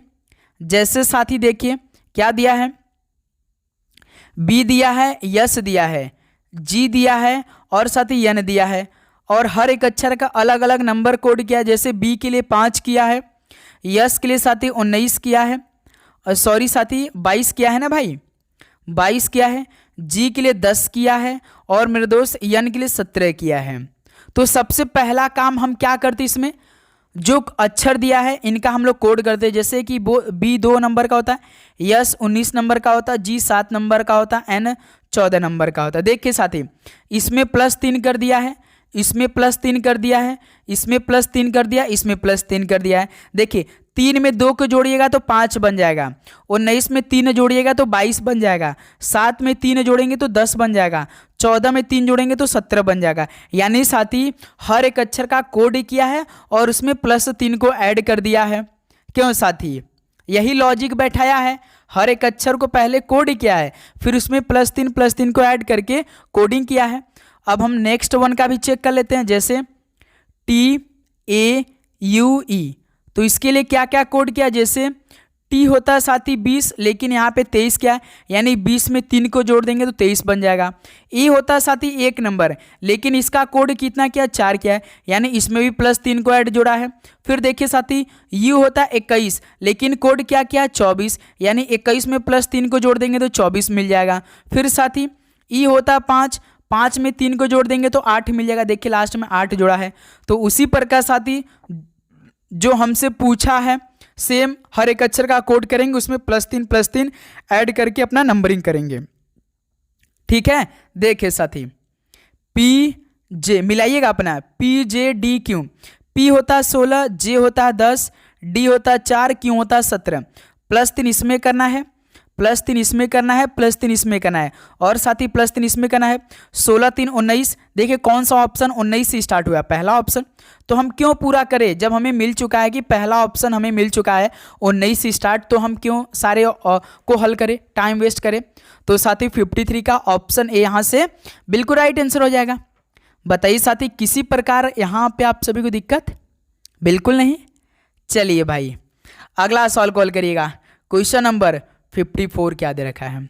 जैसे साथी किसी निश्चित कूट भाषा में जैम को 5 1 3 9 के रूप में कूटबद्ध किया जाता है और BALM को 9 5 2 1 के रूप में कूटबद्ध किया जाता है, तो दी गई कूट भाषा में L के लिए कूट क्या होगा। बताइए साथी, जब आप सभी से सिंगल अक्षर पूछे, सिंगल नंबर पूछे, तो आप सबसे पहले क्या काम करते हैं, L को देखते हैं क्या दोनों में कॉमन है। सबसे पहले हम इसे टाइप कर लेते हैं। जैसे JAMB, इसके लिए क्या नंबर है, 5 1 3 9, और साथ ही BALM के लिए क्या क्या नंबर है, 5 9 5 2 1 है। तो हमसे साथी केवल L के लिए कोड पूछा है ना। तो हम क्या करते हैं साथी, सबसे पहले जो हमसे सिंगल वर्ड L पूछा इसका कॉमन चेक करते हैं, देखते हैं क्या इन दोनों में कॉमन L है। हमें तो भाई देखिए जो आपका जैम में है इसमें तो L दिखाई नहीं दे रहा है, केवल साथी हमें BALM में दिखाई दे रहा है। जब साथी कॉमन नहीं मिला, यदि कॉमन मिल जाता तो हमारा जो कोड हुआ है ना उसमें कोई ना कोई नंबर ऐसा होता जो कि कॉमन होता, लेकिन साथी L तो कॉमन हमें मिला नहीं। अब जो सेकंड नंबर पे हम चेक करेंगे L किस में है उसी में हमारा आंसर होगा। तो साथी जो हमारा BALM है इसी में हमारा आंसर होगा। तो हमारा आंसर साथी देखिए 9 5 2 1 में होगा, जैम में हमारा नंबर नहीं होगा, ये याद रखिएगा L के लिए।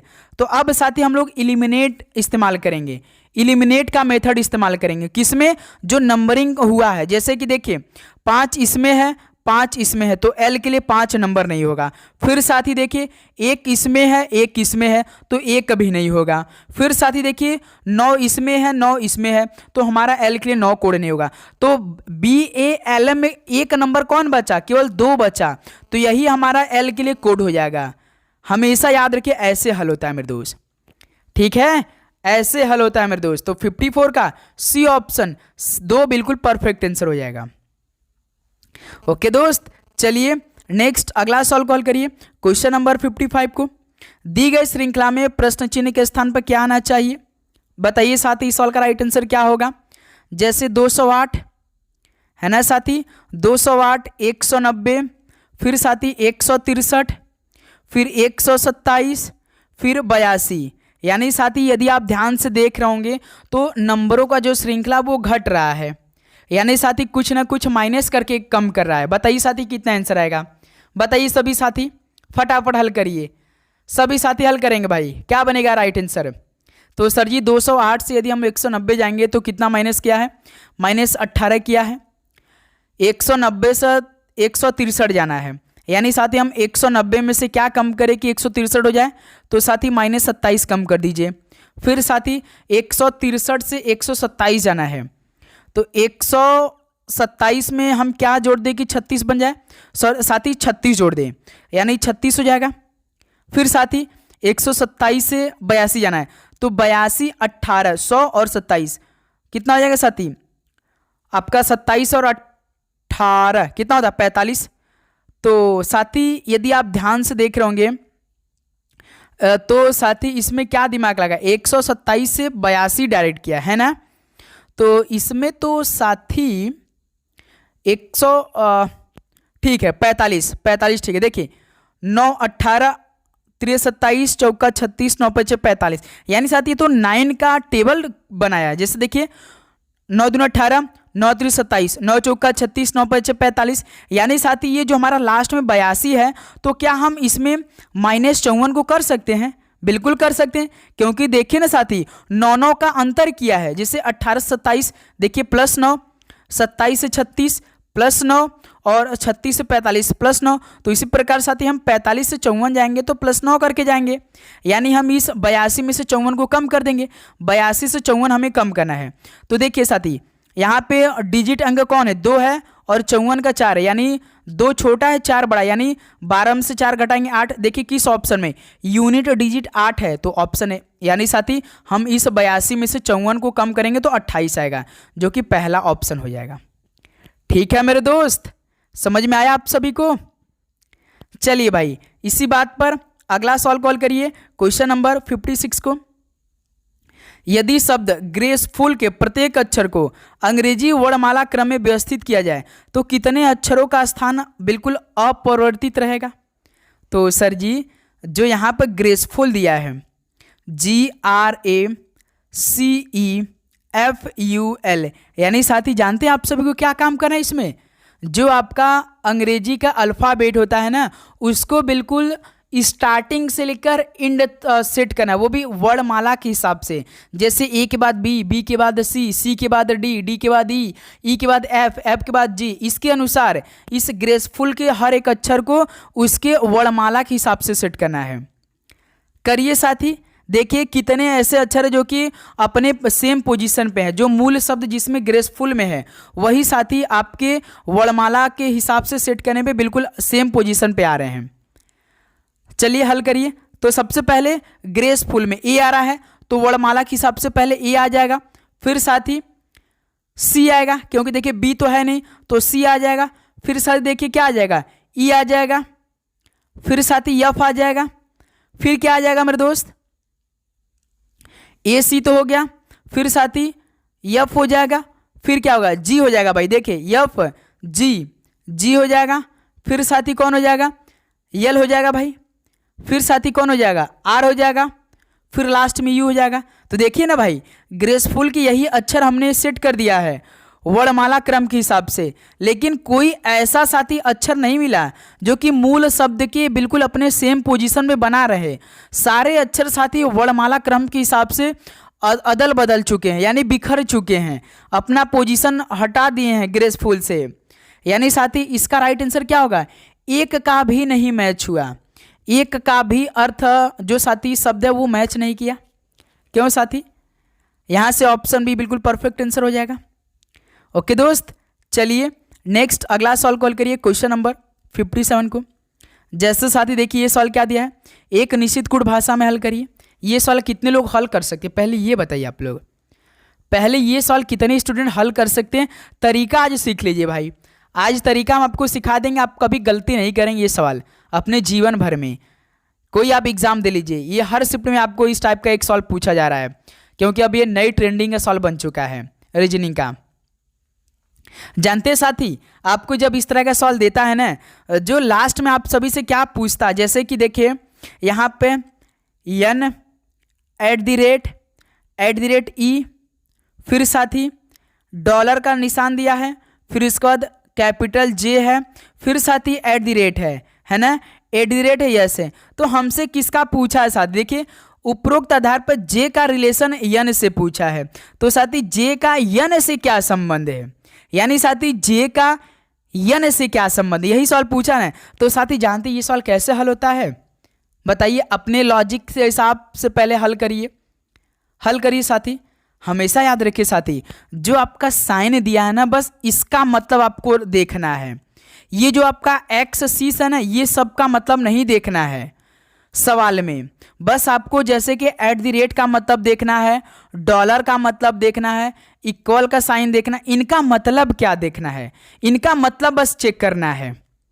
ठीक है साथी, जैसे देखिए यन जो है साथी, यन के बाद डॉलर है, तो डॉलर का संबंध अर्थ क्या है, तो देखिए साथी यक्स का यानी एक्स जो सी की पुत्री है, यानी साथी जो यहाँ पे डॉलर है ना, तो इसमें ई की पुत्री कौन है, ई की पुत्री एन है साथी।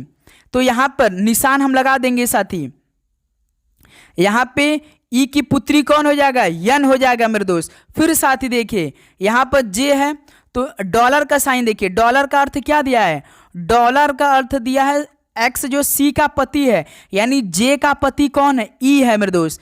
साइन इधर लगा देंगे, जे का पति कौन है साथी, ई है। ठीक है, फिर साथी उसके बाद देखिए क्या है, फिर देखिए बीच में डॉलर है, फिर इधर आप साइन लगाइए यस का, फिर देखिए जो एक्स है जो सी का पिता है, सी का पिता कौन है साथी, एक्स है, यानी यस का पिता कौन है मेरे दोस्त, कौन है, तो आपका जे है, यानी साथी यहाँ पे पिता का साइन लगा देंगे। क्यों साथी, यहाँ पे पिता का साइन लगा देंगे।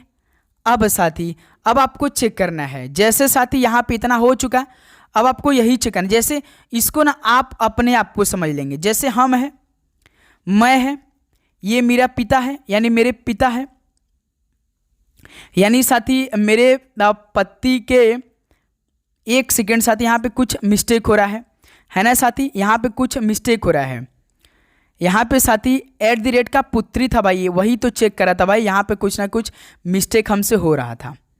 जैसे साथी इसे हम बहुत ही अच्छे तरीके से समझाएंगे, वेट करेंगे साथी, अभी बस आप देखते रहिए ध्यान से, ओके, टेंशन आप बिल्कुल भी नहीं लेंगे साथी, ओके। जैसे साथी देखिए हमसे क्या पूछा, जे का रिलेशन यन से पूछा है ना, जैसे देखिए यन जो है साथी, बस आपको ये जो डॉलर है ना, इसका संबंध देखना है, इनका अर्थ देखना है। जैसे साथी देखिए इधर आपको साइन देना है, जैसे देखिए एट द रेट का अर्थ क्या है, एक्स जो है सी की पुत्री, यानी ई का पुत्री कौन हो जाएगा साथी, ई की पुत्री कौन हो जाएगा, यन हो जाएगा।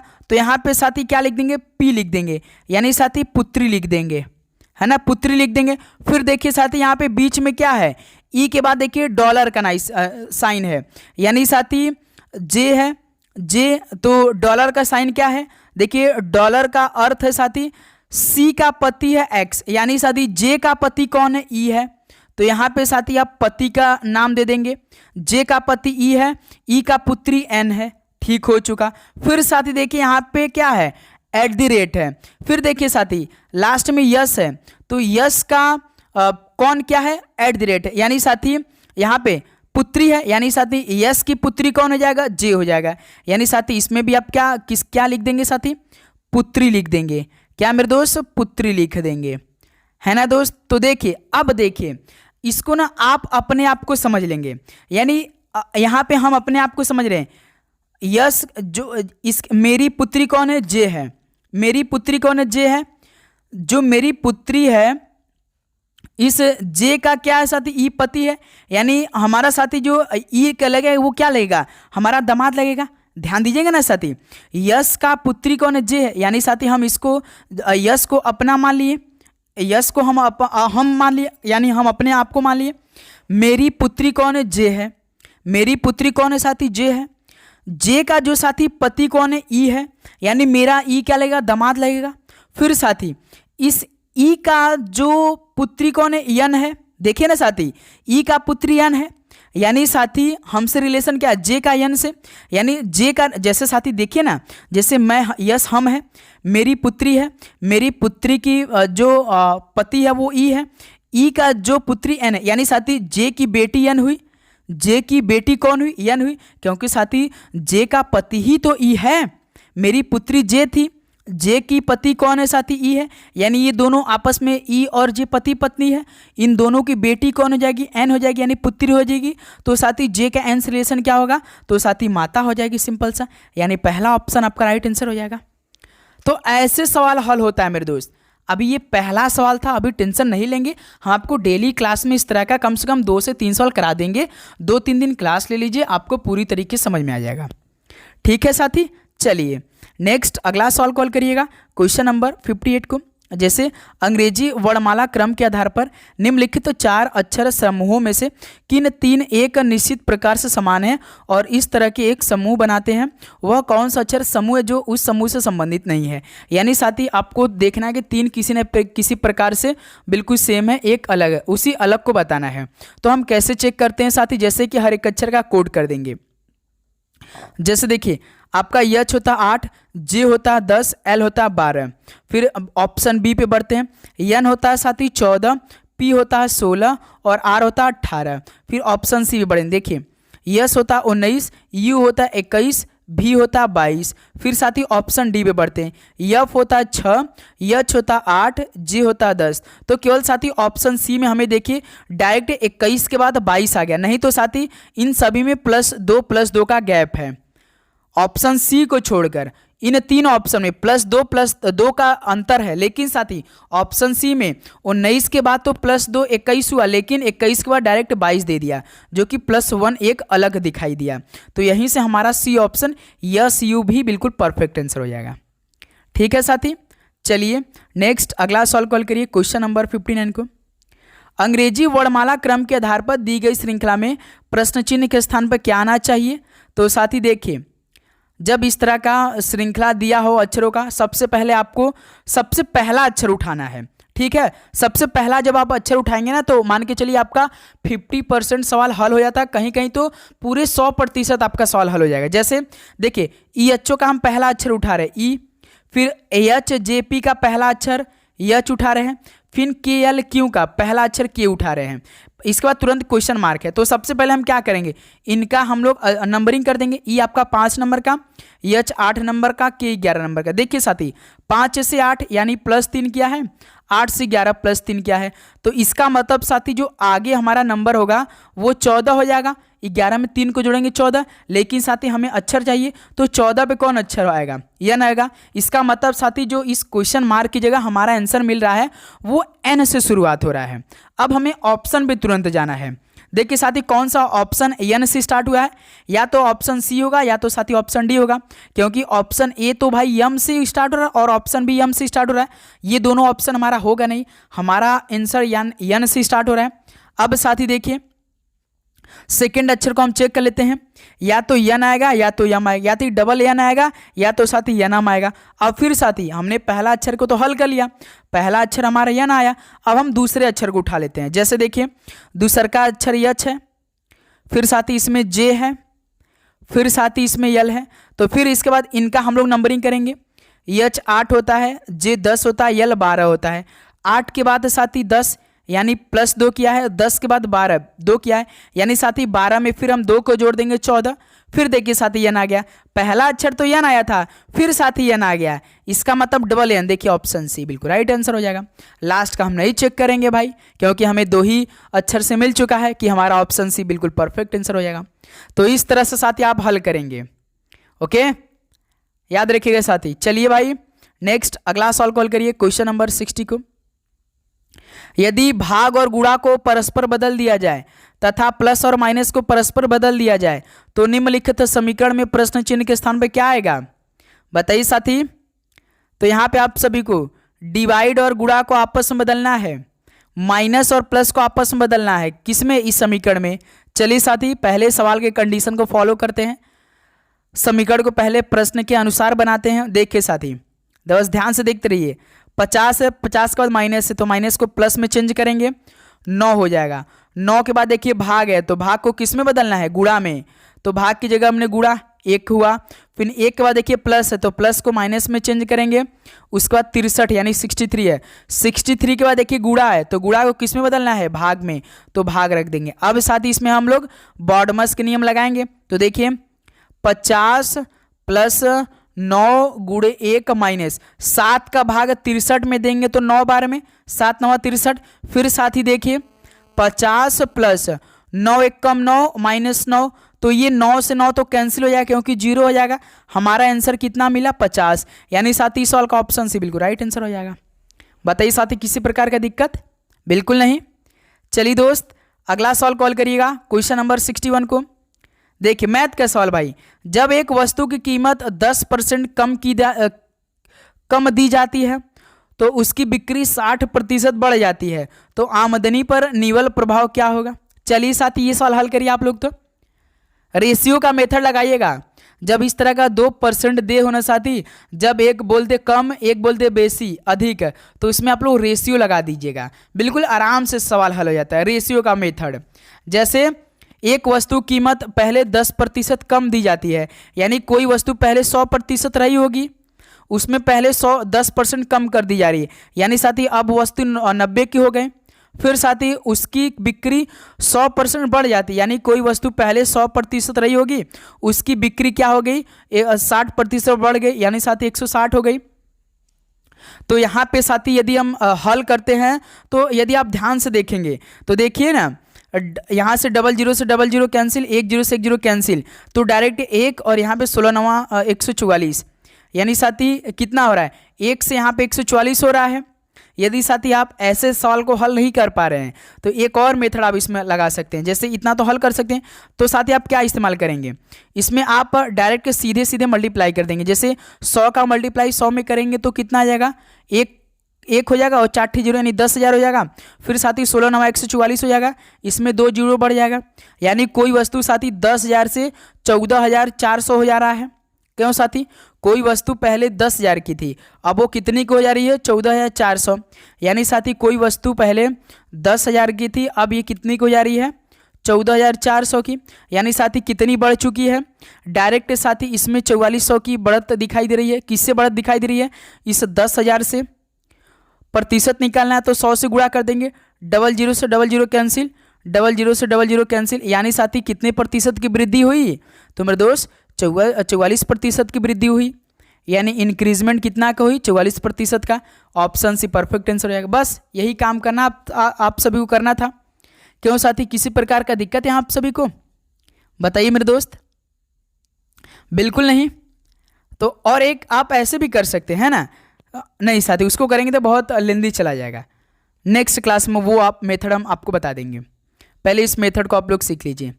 चलिए साथी क्वेश्चन नंबर 62 को हल करिए। एक वस्तु को ₹880 में बेचने पर एक दुकानदार को 10% का लाभ होता है।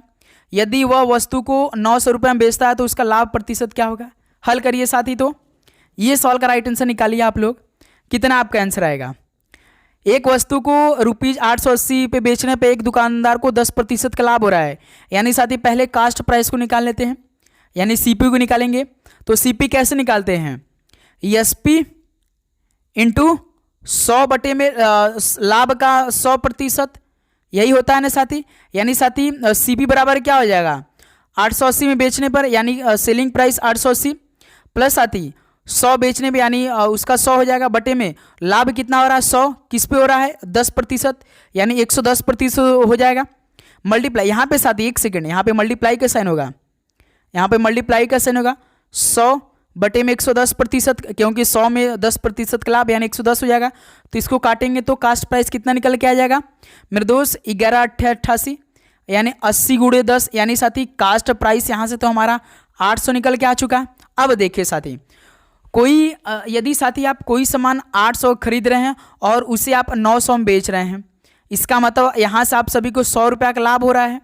क्यों साथी, देखिए सवाल बोला ना कि पहले एक वस्तु को ₹880 में बेचने पे एक दुकानदार को 10% का लाभ होता है। पहले साथी हम लोग कास्ट प्राइस निकाल लेते हैं, कास्ट प्राइस को जब निकाला तो हमारा 800 आया। फिर साथी इसी कास्ट प्राइस को आप 900 रुपये में बेच रहे हैं तो आपका लाभ कितना होगा? दिमाग लगाइए ना। कोई सामान हम जब पहले आप 800 में के खरीदें और उसे 900 में बेच रहे हैं तो यहाँ पे आप सभी को कितना का प्रॉफिट हो रहा है? 100 का। किससे हो रहा है? इस 800 से हो रहा है। मल्टीप्लाइड बाई 100 निकाल दीजिए, 00 से 00 कैंसिल। जब 100 का भाग आप 8 से कराते तो कितना आता है? 12.5% आता है, जो कि ऑप्शन सी बिल्कुल परफेक्ट आंसर हो जाएगा। बस यही काम आप सभी को करना है। किसी प्रकार का दिक्कत यहाँ पे बिल्कुल नहीं। चलिए मेरे दोस्त नेक्स्ट अगला सवाल कॉल करिए। क्वेश्चन नंबर 63 को, एक एथलीट 1950 मीटर की दूरी 13 मिनट में पूरी करता है तो उसकी चाल किलोमीटर प्रति घंटा में कितनी है? भाई साहब ये सवाल ना बहुत लेंदी जाएगा। आपको मीटर से किलोमीटर में बदलना आना चाहिए, मिनट को साथ ही घंटा में बदलना आना चाहिए, तभी इस सवाल को हल कर सकते हैं। जैसे साथी डिस्टेंस कितना दिया है, ध्यान से देखते रहिए बस आप लोग। डिस्टेंस आपका 1950 मीटर दिया है और साथी टाइम कितना दिया है? 13 मिनट दिया है ना साथी। हमसे क्या पूछा है मेरे दोस्त? उसकी चाल यानी स्पीड पूछा है ना साथी। तो साथी पहले हम क्या करेंगे? साथी मिनट को साथी हम लोग घंटा में चेंज करेंगे। मिनट को पहले साथी हम लोग घंटा में चेंज करेंगे तो साथी 1 मिनट बराबर कितना होता है? 1/60 घंटा होता है। ये तो बेसिक आप सभी को मालूम होना चाहिए। तो साथी 13 मिनट बराबर कितना हो जाएगा? 13/60 घंटा हो जाएगा। क्यों साथी? आप जानते हैं ना, जब आप मिनट से घंटा में चेंज करते हैं तो 1 मिनट बराबर 1/100 घंटा 60 घंटा होता है। तो उसी प्रकार साथी 13 मिनट बराबर 13/60 घंटा हो जाएगा। क्यों साथी? तो अब यहाँ से हमारा जो टाइम निकला है वो 13/60 निकला है। डिस्टेंस 1950 मीटर दिया है तो यहाँ से साथी हम पहले स्पीड को निकाल लेते हैं। स्पीड बराबर क्या होता है मेरे दोस्त? डिस्टेंस अपार टाइम होता है। ठीक है, डिस्टेंस आपका 1950 दिया है और हमने अभी जस्ट टाइम को कितना है साथी? मिनट से घंटा में चेंज किया है तो कितना निकल के आया है? 13/60 आया है। जब 13/60 है तो ये 60 साथी ऊपर चला जाता है, आप सभी को मालूम होना चाहिए। तो ये क्या हो जाएगा? 1950 × 60 बटे में 13 हो जाएगा। तो अब यहाँ से साथी 1950 × 60 करेंगे तो कितना आएगा? तो यहाँ पे साथी देखिए 6 का मल्टीप्लाई हम 195 का करें ना, 6 का मल्टीप्लाई हम 195 करेंगे, ऑलरेडी 2 जीरो बढ़ जाएगा अपने आप। तो देखिए तो 6 पंजे 30 का 0 3, 6 का मल्टीप्लाई हम 195 कर रहे हैं, ये बात याद रखिएगा। 6 पंजे 30 का 0 3, 6 9 54, 3 57 के साथ 5 कैरी, 6 एकम 6 और साथी 6 एकम 6 और यहाँ पे 6 9 54, 6 एकम 6 और 6 5 11, यानी साथी 11 हो जाएगा। और यहाँ पे 00 ऑलरेडी बढ़ जाएगा क्योंकि साथी ये दोनों जीरो है ना, तो दोनों जीरो तो बढ़ेगा ना। 1950 में 1 जीरो और 60 में तो 2 जीरो यहाँ बढ़ जाएगा। बटे में क्या साथी? 13। तो यहाँ से जब काट पीट कर आपका आंसर कितना आएगा? 13 9 117, यानी साथी यहाँ पे कितना मीटर प्रति घंटा में आ रहा है? अभी 9000 मीटर प्रति घंटा में आएगा, ये बात याद रखिएगा। 9000 मीटर प्रति घंटा आया। लेकिन साथी अब आप सभी को, लेकिन हमसे तो सवाल किलोमीटर प्रति घंटा में पूछा है। अब फिर साथी आप सभी को मीटर प्रति घंटा को आप सभी को किलोमीटर प्रति घंटा में बदलना है। तो कैसे बदलेंगे बताइए साथी? मान के चलिए हम आपको 80 मीटर प्रति घंटा मिनट प्रति घंटा दिए, आपको किलोमीटर प्रति घंटा में बदलना है, तो आप किससे बदलते हैं साथी? बता सकते हैं? आपके पास कुछ आइडिया है? बिल्कुल सर, ये आइडिया है, हम जानते हैं सर जी कि हमारा ध्यान से देखिएगा 9000 मिनट प्रति घंटा है ना, तो साथ ही हम जानते हैं कि 1 मिनट बराबर 1 मीटर बराबर 1000 किलोमीटर होता है। क्यों साथी? बहुत अच्छी तरीके से। तो यहाँ से साथी जब हम लोग स्पीड की वैल्यू निकालेंगे तो यहाँ से 9000 हो जाएगा, 9000 बटे में 1000 हो जाएगा, तो 3 से 0 कैंसिल हो जाएगा, यानी साथी हमारा जो स्पीड आएगा कितना आ जाएगा? 9 किलोमीटर प्रति घंटा हो जाएगा। बस यही ऑप्शन डी राइट आंसर हो जाएगा। इतना काम करना की जरूरत आपको पड़ेगा भाई, यदि इस तरह के सवाल आ गया आपके पेपर में तो बात याद रखिएगा साथी। ठीक है, चलिए नेक्स्ट अगला सवाल कॉल करिएगा। क्वेश्चन नंबर 64 को, 2 वर्षों के लिए 3% वार्षिक की ब्याज दर पर उधार ली गई राशि रुपीज़ 3000 पर साधारण ब्याज रुपीज़ में ज्ञात करें। यानी साथी सिंपल इंटरेस्ट पूछ दिया है। सिंपल इंटरेस्ट बराबर प्रिंसिपल रेट टाइम बटे में 100 होता है। प्रिंसिपल हमने आपको बताया सबसे अधिक नंबर में होता है जो कि 3000 दे रखा है। रेट हमेशा प्रतिशत में होता है जो कि 3% दिया है। टाइम साथी 2 वर्ष दिया है। बटे में यहाँ पे आप 100 कर दीजिए, 00 से 00 कैंसिल, 30 या 90, 90 दूना 180 हो जाएगा। यानी साथी सिंपल इंटरेस्ट कितना हो जाएगा, बी ऑप्शन 180 हो जाएगा। इस सवाल में आपको किसी प्रकार का दिक्कत नहीं आती होगी क्योंकि डेली ये सवाल हम हल कर रहे हैं क्लास में। चलिए साथी लास्ट क्वेश्चन हल करेंगे, फिर से वही सवाल सिंपल इंटरेस्ट का। तो साथी ये सवाल आपके लिए होमवर्क रहेगा, ये सवाल का राइट आंसर आप कमेंट करेंगे। तो साथी फाइनली टोटल 65 एसएससी के न्यू पैटर्न पे क्वेश्चन पेपर कंप्लीट हो चुका है। तो अब बताइए मेरे दोस्त कि आप सभी का आज के इस एसएससी के न्यू पैटर्न पे एमटीएस और हवलदार के पेपर में कितना स्कोर रहा, बताइए साथी। पूरी ईमानदारी के साथ बताएंगे सभी साथी, पूरे जोश और उमंग के साथ। क्लास थोड़ा सा ज़्यादा हो गया साथी, कोई बात नहीं साथी, क्योंकि हम कुछ नया सीख रहे हैं। हमने आपसे कहा था कि एसएससी एमटीएस एग्ज़ाम 2025 के लिए डेली कुछ ना कुछ नए सीखेंगे। अब साथी इंग्लिश का अब आपको नए नए टॉपिक का सवाल मिलेगा, हर एक अलग अलग टॉपिक का अलग अलग क्वेश्चन मिलेगा, डेली लगातार मिलेगा। तो इसलिए साथी हमारा टारगेट बहुत ही अच्छे तरीके से कंप्लीट होने वाला है। तो आपको डेली क्लास लेना है, नोटिफिकेशन को ऑन करना है। तो आपको किसी प्रकार का दिक्कत आती है तो आप साथी साझा करिए कमेंट बॉक्स में, क्योंकि साथी डेली का डेली हम कमेंट आपका चेक करते हैं। क्यों साथी, क्योंकि आपको लव का रिएक्ट मिलता होगा जो कि साथी हम ही देते हैं। तो इसी प्रकार साथी हम लगातार नए नए क्वेश्चन देखेंगे एमटीएस और हवलदार के लिए, अलग अलग टॉपिक का नए नए क्वेश्चन सीखेंगे। जो आपका नए टॉपिक बन रहे हैं उसका निचोड़ हम लगातार करेंगे क्लास में। यही हमारा डेली का डेली टारगेट रहेगा जो कि कंप्लीट पूरा हम करेंगे।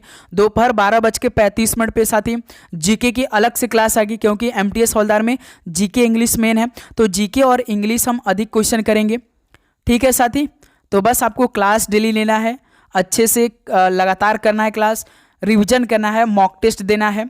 बस साथी हम आपको एक और क्लास भी प्रोवाइड करेंगे जो कि कितना टॉपिक्स आप सभी को पढ़ना है, बस वही टॉपिक को आप कवर करिए आखिरी के 1 महीने में, ठीक है साथी। तो चलिए इस क्लास को यहीं पर समाप्त करते हैं, मिलते हैं साथी एक और नए क्लास के साथ। सभी को जय हिंद, जय भारत, पढ़ाई करते रहिए, ऑल द बेस्ट, धन्यवाद।